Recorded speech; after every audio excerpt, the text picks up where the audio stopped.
Hello everyone. In this video, we'll see boundary conditions between two perfect dielectrics. So in earlier lecture हमने देखा था boundary condition between conductor और free space. अगर हमने देखा था free space और dielectric में. तो इस वाले केस में हम देखते हैं two perfect dielectrics को. तो ये जो है ये बाउंड्री है बिटवीन, ये वाला हम कंसिडर करेंगे रीजन 1 और ये हम कंसिडर करेंगे सेकंड रीजन. अब अगर ये रीजन 1 है तो इसका डाइलेक्ट्रिक्स हम कंसिडर करेंगे एप्सिलॉन 1 और इसका कंसिडर करेंगे एप्सिलॉन. अब हमें डिटरमाइन क्या करना है, तो जो बाउंड्री कंडीशंस है इस वाले सेगमेंट के अक्रॉस हमें फाइंड आउट करने हैं. तो उसके लिए हमें जो इलेक्ट्रिक फील्ड कंपोनेंट है उसके दो कंपोनेंट फाइंड करने पड़ेंगे, एक नॉर्मल और टेंजेंशियल, सिमिलरली फ्लक्स डेंसिटी का. सो जो रिक्वायरमेंट है वो आ जाएगा, we have to find out E tan 1 E tan 2, similarly normal components इसके en1 en2. At the same time flux density के भी दो टेंजेंशियल कंपोनेंट्स और दो नॉर्मल कंपोनेंट्स हमें फाइंड करने पड़ेंगे. The reason is we have different regions and the dielectrics are different. तो इसको अगर लिखना है in terms of electric field intensity तो हम लिख सकते हैं first E1 bar as E tan 1 plus E normal 1 और सेकंड इलेक्ट्रिक फील्ड इंटेंसिटी हम लिख सकते हैं E tan 2 plus E normal 2. तो ये तो रिक्वायरमेंट है जो हमें फेच आउट करनी है. तो सबसे पहले बात करते हैं, अगर हमें इलेक्ट्रिक फील्ड इंटेंसिटी का tangential T1 T2 as well as normal N1 N2 find करना है तो क्या करना चाहिए. तो इसके लिए आप देख सकते हैं हम एक क्लोज काउंटर कुछ इस तरह से यूज़ कर सकते हैं. ये बेसिकली एक रेक्टेंगल है with the terms A B C और डी. अब ए बी और सी डी जो है वो पैरेलल है, तो इसका जो विड्थ है वो हम कंसिडर करेंगे delta W. Similarly A D and B C are parallel, तो इसका जो हाइट है वो हम कंसिडर करेंगे डेल्टा एच. अब ये ब्रेक किस तरह से हुआ है, हाफ पोर्शन रीजन 1 में है और हाफ पोर्शन रीजन 2 में है. तो इसके बिहाफ पे हम इलेक्ट्रिक फील्ड इंटेंसिटी को हम कॉन्सेंट्रेट कर सकते हैं. तो सबसे पहले तो हम लिखेंगे एज यू नो दैट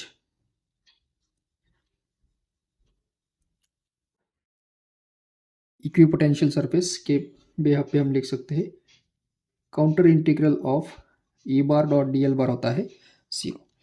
यानी इलेक्ट्रिक फील्ड इंटेंसिटी के कंपोनेंट को हमें इंटीग्रेट करना है ओवर दिस क्लोज्ड काउंटर.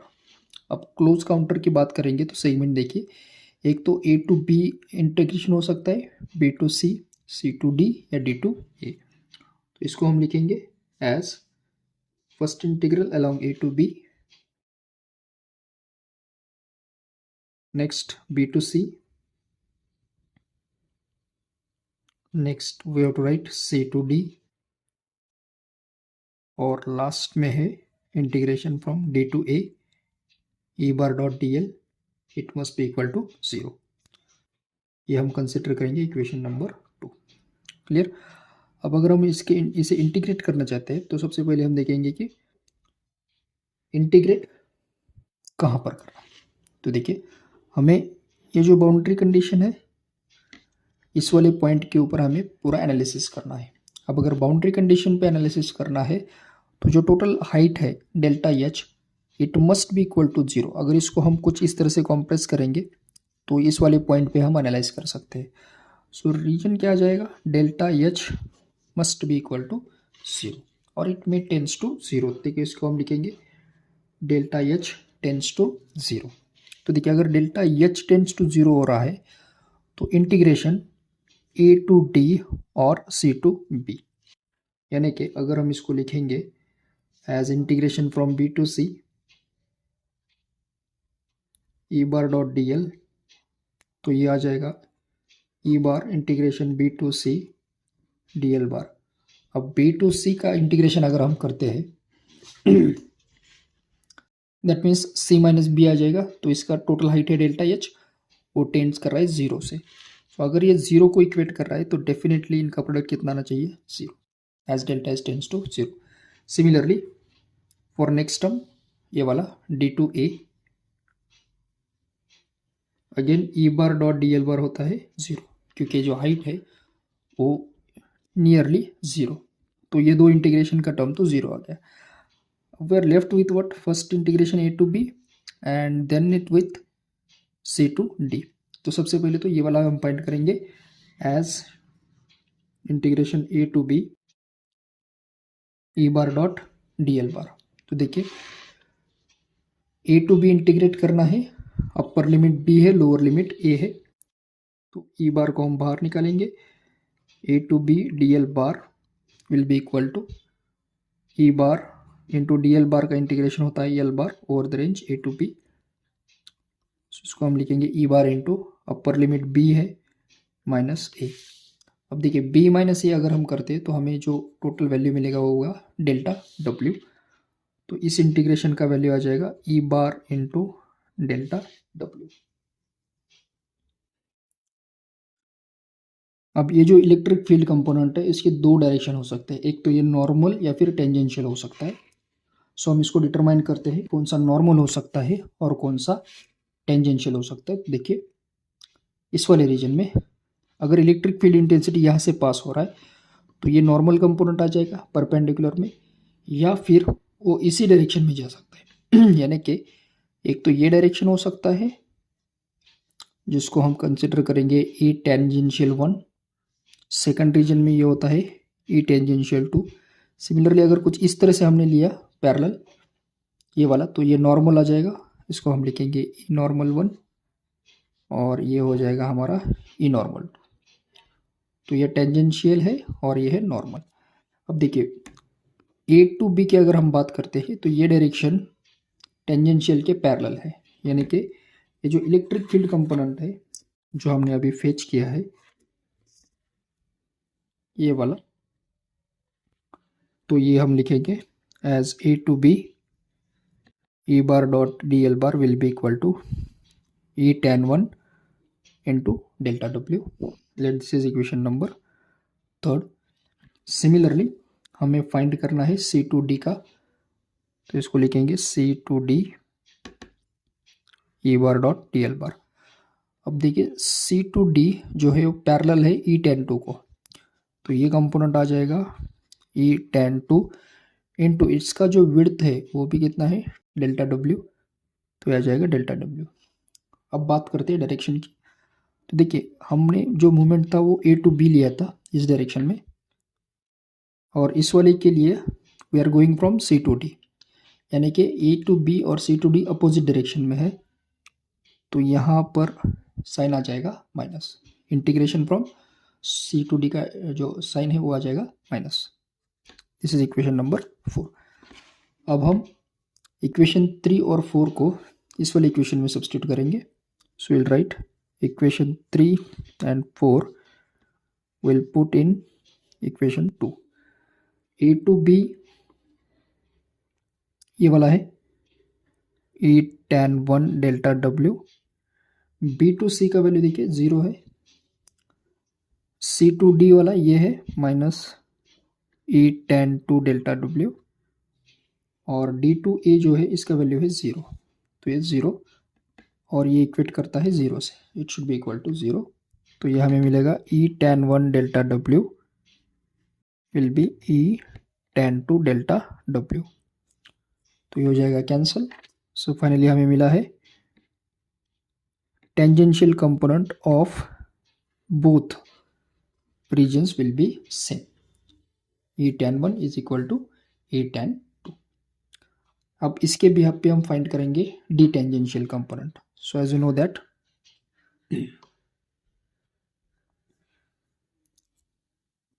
यहाँ पर हम लिखेंगे we know the relation between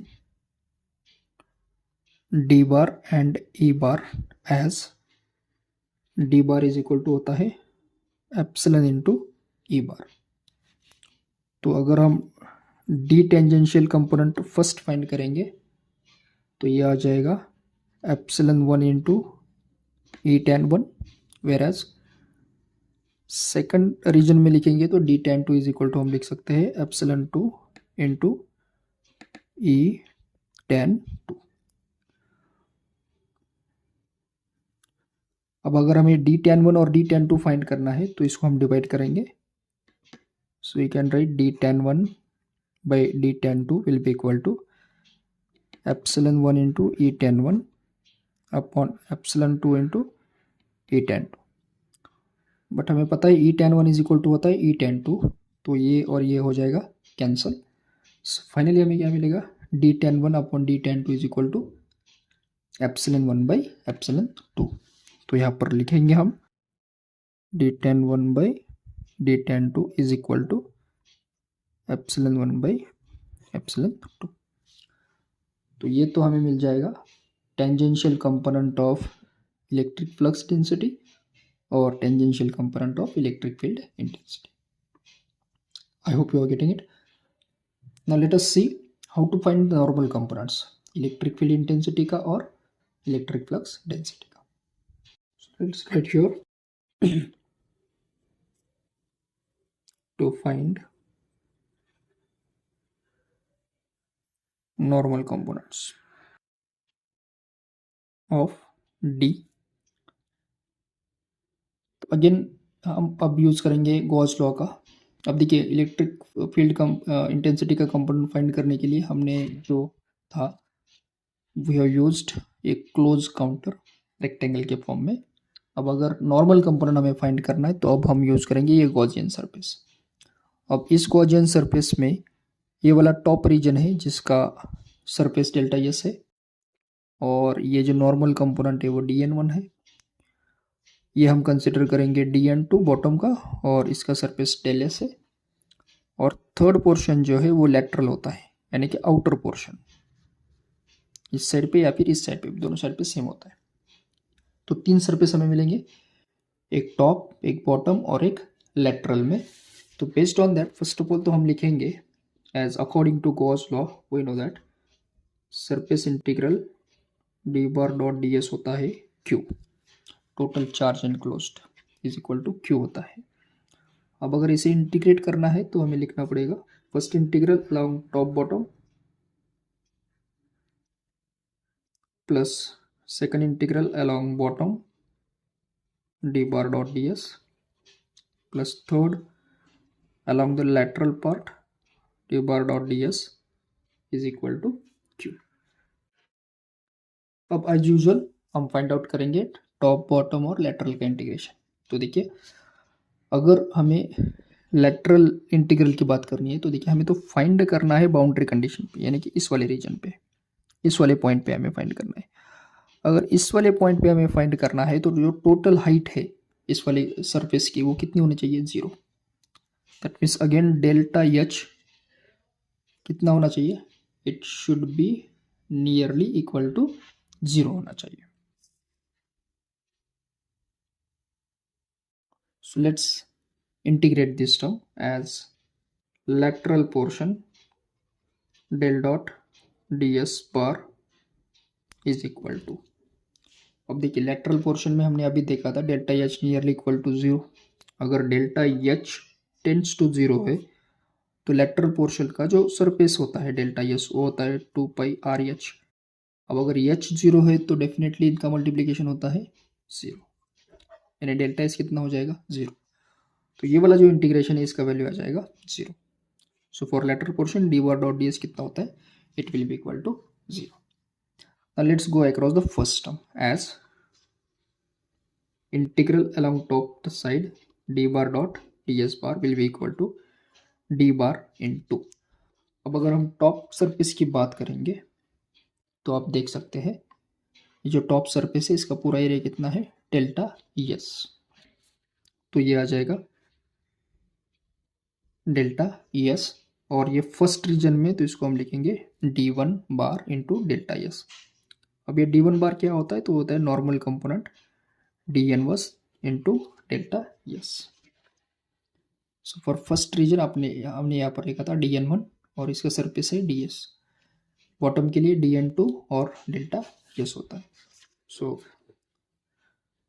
ये वाला हो गया, इसको हम कंसिडर करेंगे। Let's suppose this is first equation now. अब हम लिखेंगे बॉटम के लिए bottom D bar dot ds bar will be delta n2 into del yes, लेकिन अब जो साइन कन्वेंशन है वो रिवर्स हो जाएगा.